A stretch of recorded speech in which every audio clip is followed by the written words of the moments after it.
would teach you how to think correctly.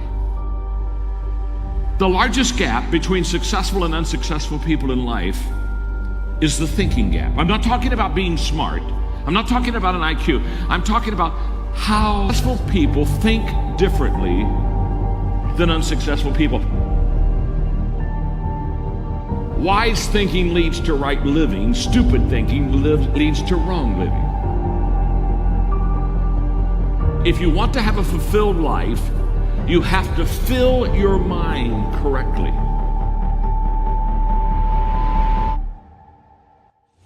Right now, you need to focus on today.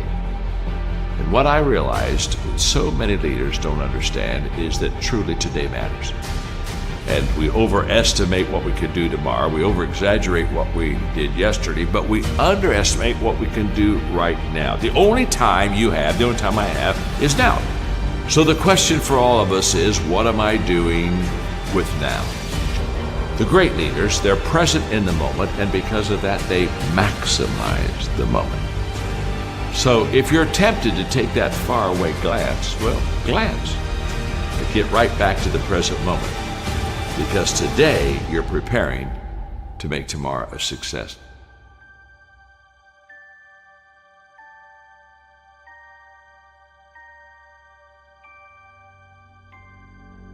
Well, we all want to be motivated, and yet so many times we fail to find the secret of motivation, and so let me give it to you quickly.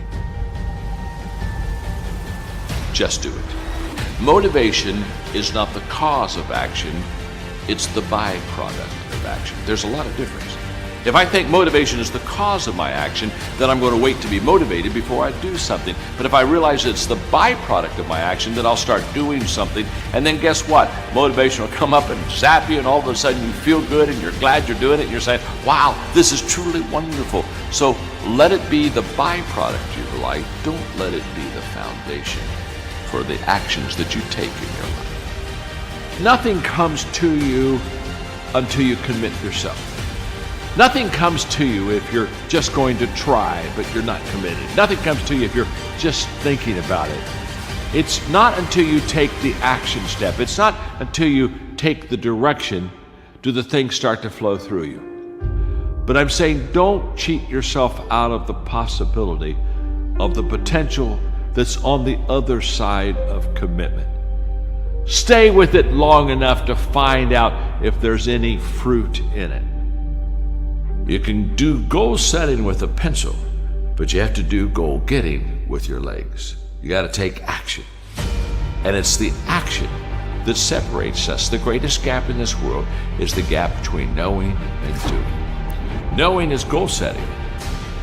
Doing, now that's goal achievement. People that are knowledgeable about habits say that it takes 30 days for a habit to become a habit. Now, habits can be good and habits can be bad. And so over a period of time, you can either be developing habits that are going to help you, or you can be developing habits that are going to hurt you. People that grow develop habits that help them. The great value of a good habit is you don't have to think about it. That's why it's a habit.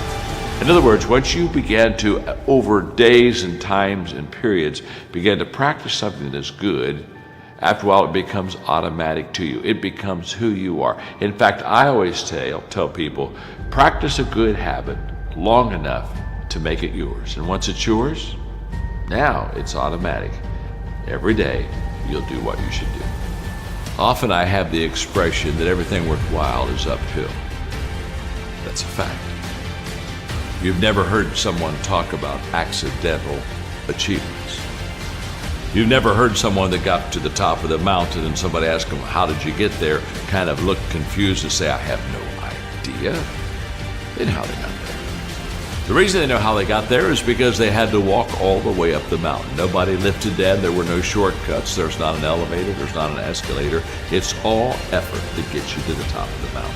What I want you to understand is that inspiration does a lot better when it's coupled with perspiration. There are a whole lot of people, they want to be inspired in great things, but they don't want to do the hard work to achieve those great things. It's not either or, it's both and. So I really trust today that you will just kind of roll up your sleeves, look at something you haven't tackled for a while, dive in. You'll be amazed that once after you do the work, you get inspired. Don't wait to get inspired before you do the work.